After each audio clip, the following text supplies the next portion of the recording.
bring in Alexander Azad Khan into this conversation. He's a professor of international political economy, and he joins us live as well. Now, Mr. Azad Khan, first of all, your opinion, first of all, when you see these record numbers of people marching towards the holy shrine of Imam Hussein in Karbala? نواسۂ رسول سے اپنی والہانہ محبت اور عقیدت کا اظہار کرنے کے لیے یوں محسوس ہو رہا ہے جیسے ساری دنیا ہی کربلائے معلیٰ و آئی ہے. The annual Shiite event attracts even more people than the Muslim Hajj pilgrimage. CCTV's Almir Jafari has more. ادھر انتظامیہ کا کہنا ہے کہ رواں سال 5 کروڑ کے قریب افراد کی آمد متوقع ہے، اور اس قابل غور امر یہ ہے کہ نجف سے کربلائے معلیٰ تک کے طویل سفر کے باوجود ان کے جذبات اور روانی میں کوئی فرق نہیں ہے، بلکہ وہ پہلے سے بھی زیادہ شوق و جذبات سے لبریز ہیں.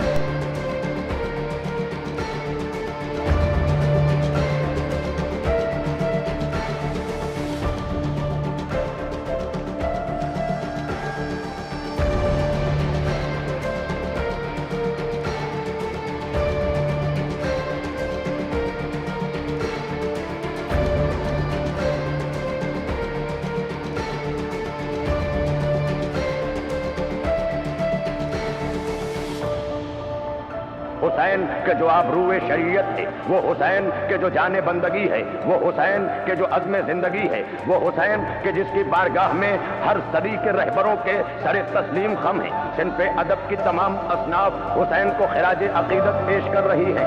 شاعر انقلاب جوش ملیح آبادی نے کہا، جو کاروان عزم کا رہبر تھا وہ حسین، جو اپنے خون کا ہی شناور تھا وہ حسین، ایک دین تازہ کا جو پیمبر تھا وہ حسین، جو کربلا کا داور محشر تھا وہ حسین، جس کی نظر پہ شیوہ حق کا مدار تھا، جو روح انقلاب کا پروردگار تھا وہ حسین، کہ جس کی بارگاہ میں یہ سارے خراج تحسین پیش کیے جا رہے ہیں. یہ نوحے، یہ ماتم، یہ ذوالجناح، یہ مجلسیں، یہ شب داریاں، یہ علم، یہ مشق، یہ رسم نہیں ہے، یہ انقلاب ہے.